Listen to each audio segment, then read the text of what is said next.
Ancient Egyptian Myths and Legends, written by M.A. Murray, narrated by Dennis Logan. Acknowledgement. This work was originally published in 1920 under the title Legends of Ancient Egypt.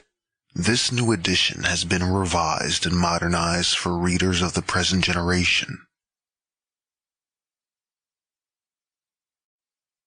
Dedication. This publication is dedicated to seekers of knowledge, those who apply wisdom and cultivate peace and understanding through preservation of the cornerstones of tradition, culture, equality, justice, and humanity through love and with God.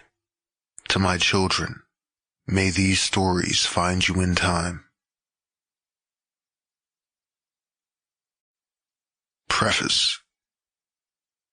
This book contains retold legends of the gods of ancient Egypt, legends which were current in the morning of the world, preserved to the present day, engraved on stone and written on papyri, retold each in their own way, adhering strictly to the story, but words and phrases have been rearranged according to the English method, retaining, as far as possible, the expressions and metaphors of the Egyptian. In some cases, whole sentences were inserted in order to make the sense clear. These are in places where the story divides naturally into several parts, as in the Battles of Horus and the regions of night and thick darkness, where each incident, so like the one preceding and the one following, is kept distinct in the mind of the reader by this means. This repetition is quite in accordance with the style of Egyptian literature. The book is intended entirely for the general public, who are increasingly interested in the religion and civilization of ancient Egypt, but whose only means of obtaining knowledge of that country is apparently through magazine stories in which a mummy is the principal character. It may be worth noting that in these legends of ancient Egypt, mummies are not mentioned, except in the Duat, the home of the dead, where one naturally expects to find them. The stories are arranged in the following sequence. First, the legends of various, one might almost say miscellaneous, gods. Then the legends of Osiris and the deities connected with him. Lastly, the legends of Ra.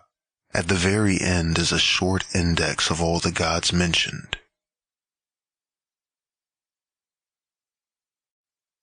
Contents. The Princess and the Demon. The King's Dream. The Coming of the Great Queen. The Book of Thoth. The Story of Osiris. The Scorpions of Isis. The Black Pig.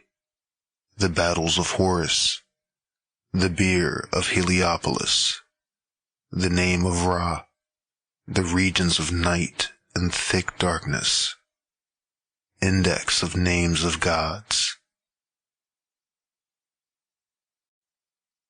The Princess and the Demon. Introduction. This tale is sculptured on a sandstone tablet, found by Champollion in the Temple of Khonsu at Thebes, and now in the Bibliothèque Nationale at Paris. There are 28 horizontal lines of inscription, and above them is a scene of 2 boats of Khonsu, borne on the shoulders of priests, with the king offering incense before them. When first translated, the tale was supposed to be a record of fact, but now it is generally considered a folk tale, redounding to the credit and glory of Khonsu, and therefore made use of by the priests of that god. The king mentioned in it cannot be identified with any of the historical monarchs of Egypt, although his personal name, Ramses, is sufficiently common among the rulers of the 20th dynasty. The Princess and the Demon. It was in the reign of King Ramses, son of the sun, Sample complete. Ready to continue?